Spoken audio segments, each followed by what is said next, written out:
I, too, have taken note of the number of times you have been asked about weaponization of the Department of Justice as if it was a theoretical possibility that might happen in the future.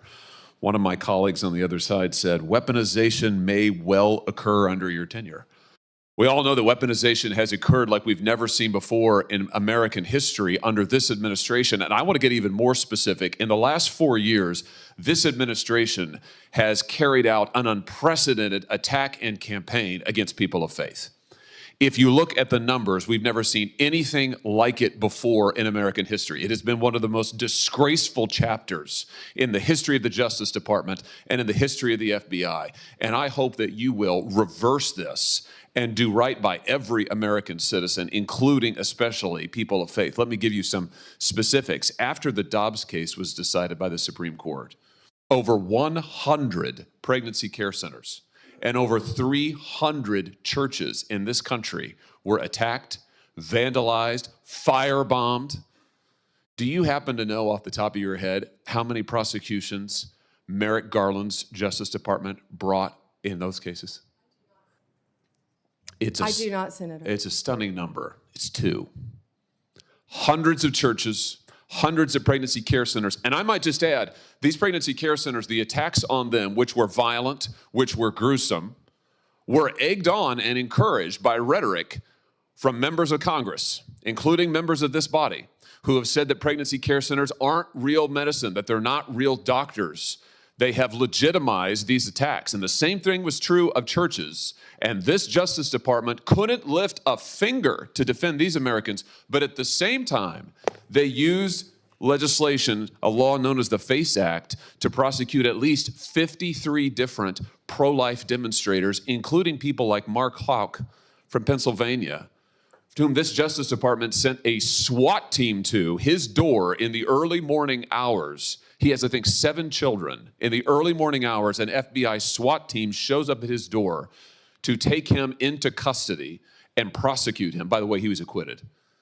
This kind of outrageous, disparate treatment has to end. So here's my question to you. Will you protect churches and pregnancy care centers when they are targeted for violence, when they are targeted for intimidation, when their members or parishioners are threatened with violence or other acts of illegal behavior? Yes, Senator. Will you stop the disparate treatment of Americans on the basis of religious faith? Yes, Senator. Will you stop the deliberate persecution of pro-life Americans for nothing more than their pro-life beliefs? Yes, Senator. Will you ensure that nothing like the Mark Houck case happens again, that Americans do not have SWAT teams arriving on their front doors with armed weapons to terrorize their children and their spouses, only in the end, of course, to have the case lost because there was nothing to it? Will you put an end to that kind of deliberate intimidation of the good American citizens on the basis of their religious beliefs? Yes, Senator. I'm glad to hear you say that because we need it.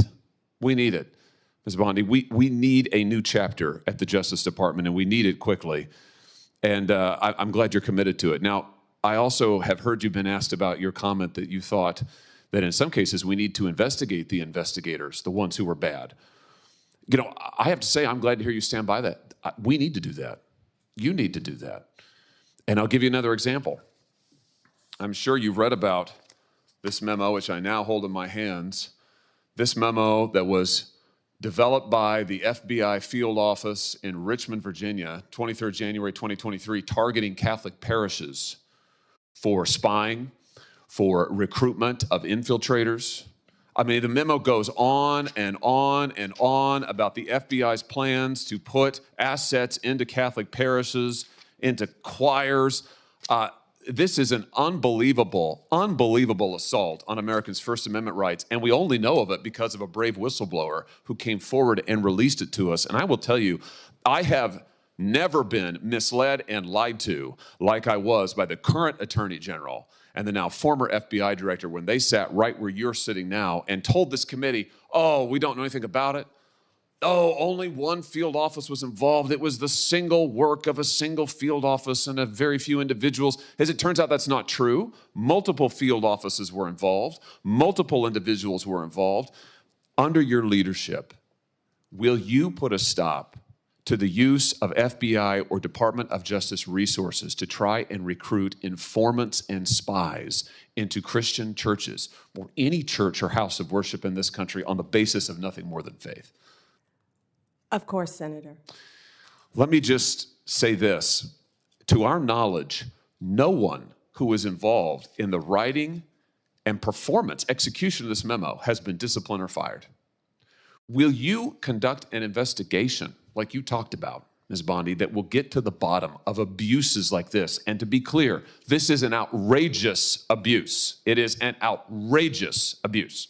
One of the worst abuses of Department of Justice and FBI authority in our history. Will you conduct an investigation to find out who signed off on this, who approved it, who advocated for it within the Department of Justice? Will you open the books on these abuses so that the American people can have confidence in their DOJ?